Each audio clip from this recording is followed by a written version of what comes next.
All right. Welcome back, my fellow agents, to Zenorama, the podcast of heroes and monsters. I am X7, your host of said podcast, also the co host of GD Explanations. Check it out when you can. It's got some really good stuff on it, lots of fun, deeper dives, but fun stuff. So, today we are going to be talking about a Jules Verne movie, sort of. It is a movie based on a Jules Verne book called On a Comet, or Off on a Comet, or Career of a Comet, depending on the transliteration there. This was the book is from 1877. Apparently, it's never been released over here due to some insensitivity towards certain people. I don't know. I've never read it. I have read Journey to the Center of the Earth 2 or 3 times. Two different. Anyway, before we get too much further into that, please like, share, subscribe, leave me a comment. Let me know what you think about this movie. Don't you wish that you will wish that the dinosaurs actually look like this, though for the most part, they work okay. We'll talk about where they came from and the movies. There's several movies, and this movie cannibalized other movies as well. But we are at episode 689, and we are only 11 episodes away from 700, which is hard to believe. And so, before we get too much, well, we have gotten further into it. Now, are you ready? Let's take off on a comet.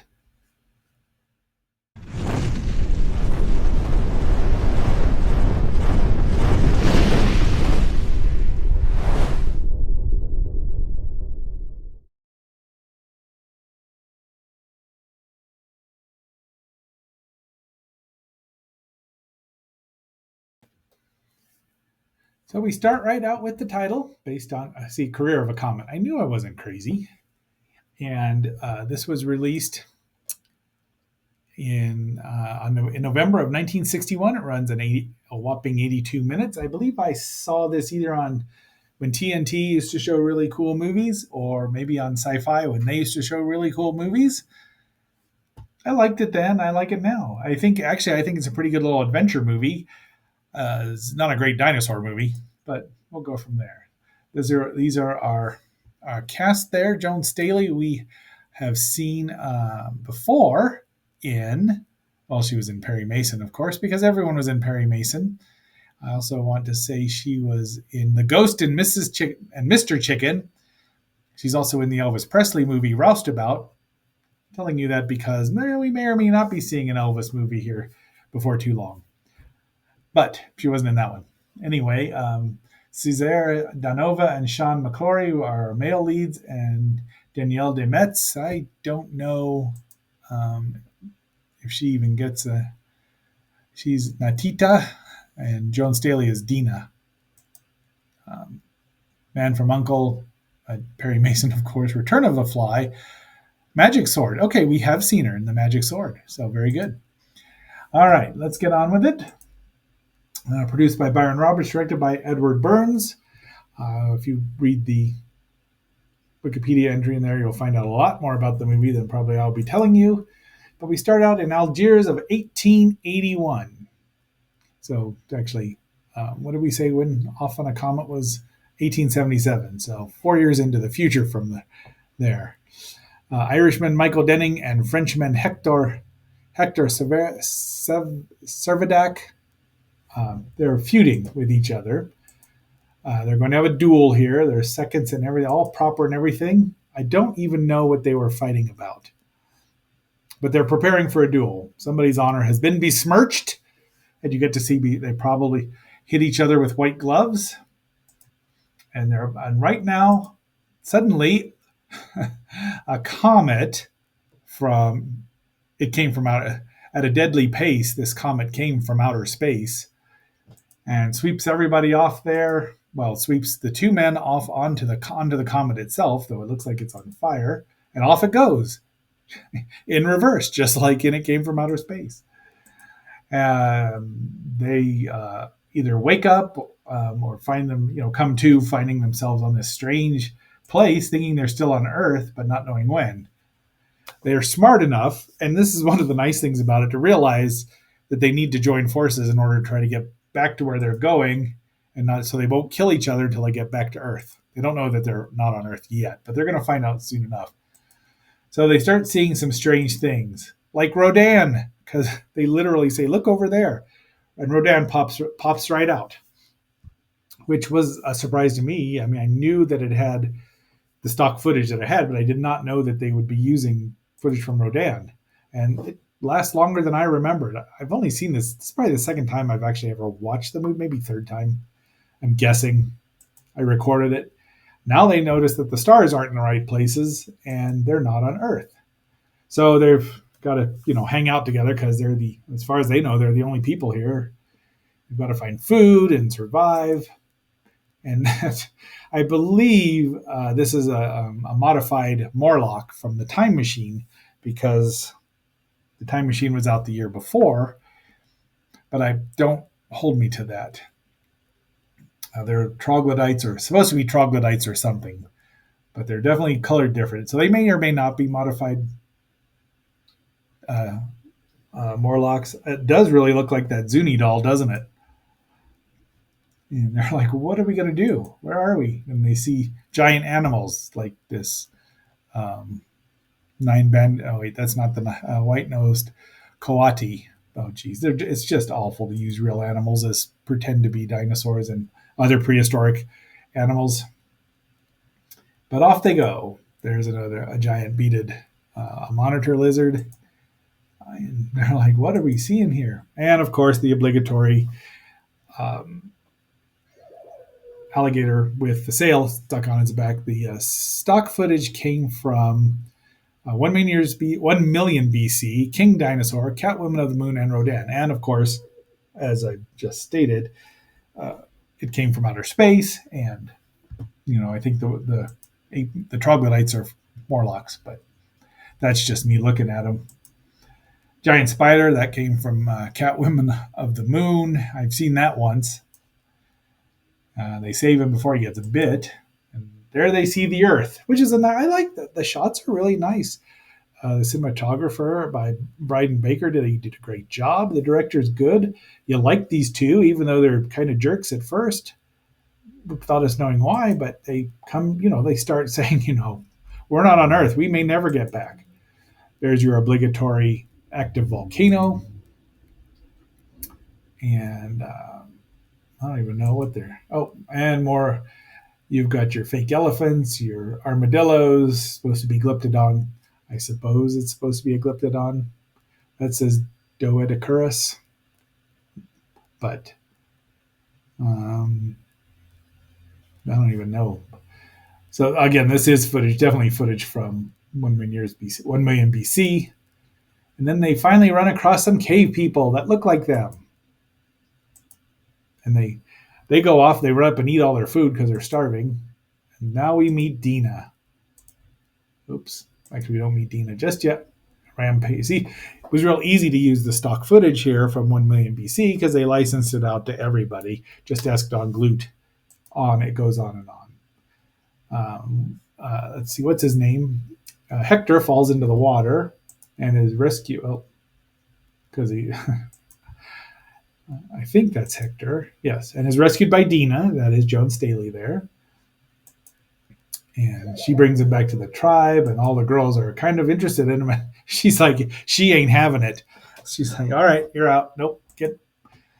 So he's learning how to shave, and he's teaching her how to speak English. He doesn't learn how to speak comet-ish, I guess.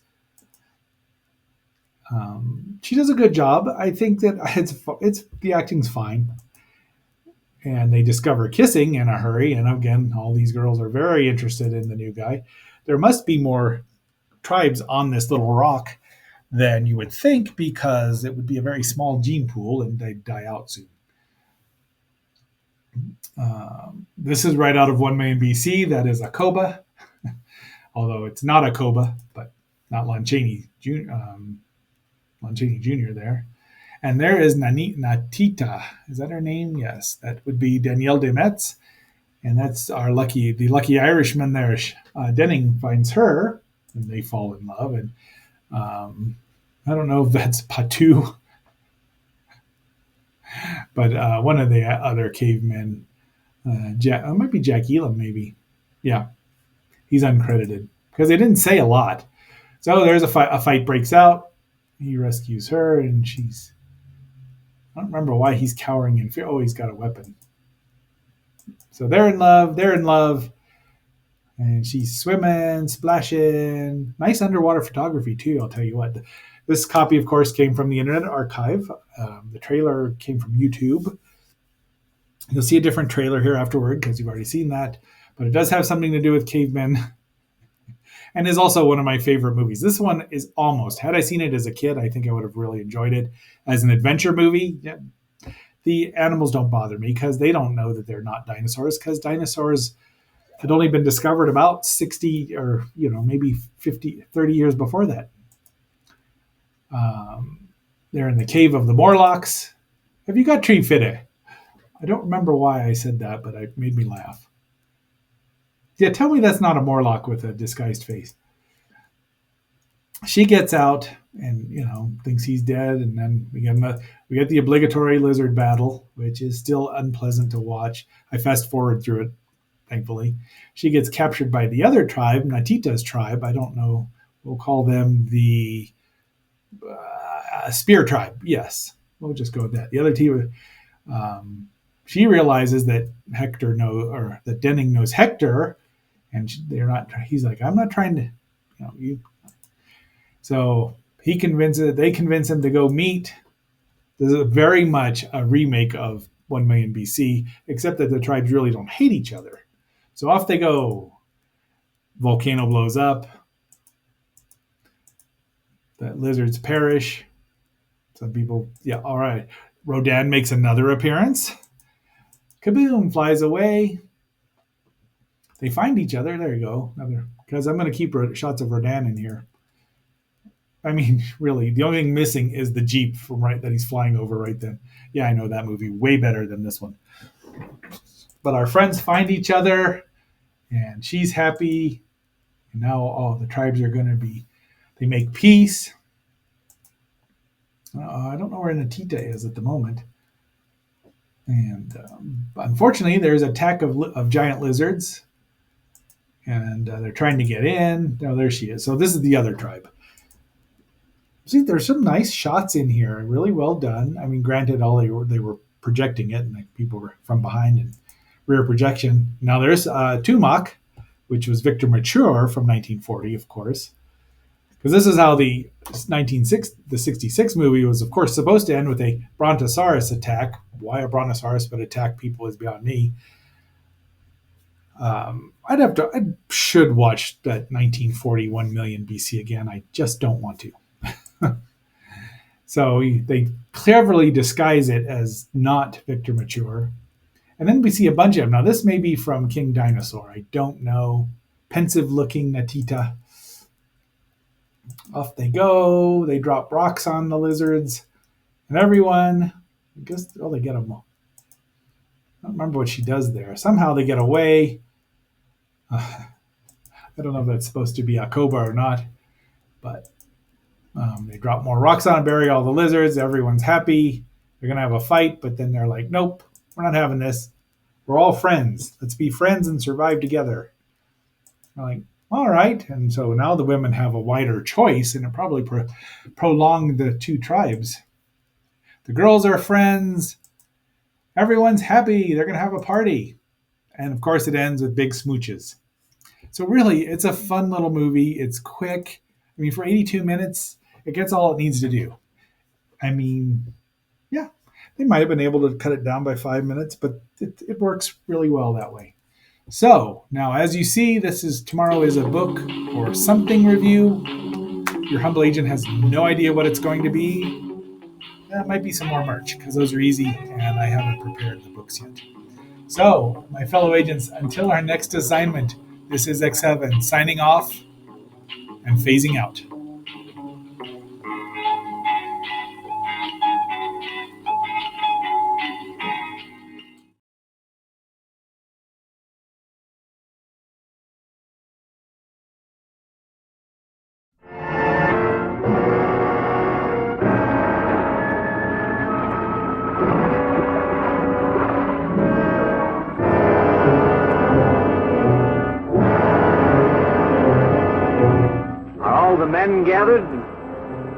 All the fools. Why do we hunt in a place where there are only a few dead trees and a few animals to give to the fire, when there's plenty there? There are shadows there, deep and cold, and dirt that eats men. And animals far more terrible than any you've seen. What lies beyond? Just as modern man reaches into outer space, primitive man searches beyond his horizons, finding new and terrifying creatures in his prehistoric world. Massive beasts, his simple weapons only anger. Killer dogs he had not yet learned to tame. His courage proves the teenage caveman all man, winning for him a woman's love. We could make a place to lie down on, space above the floor so the cold couldn't reach us as we slept. A love pure and passionate and pagan, strengthening his courage, his daring, his dreams. I came to give this earth to the clan. See the awe-inspiring beasts in a teenage caveman's world.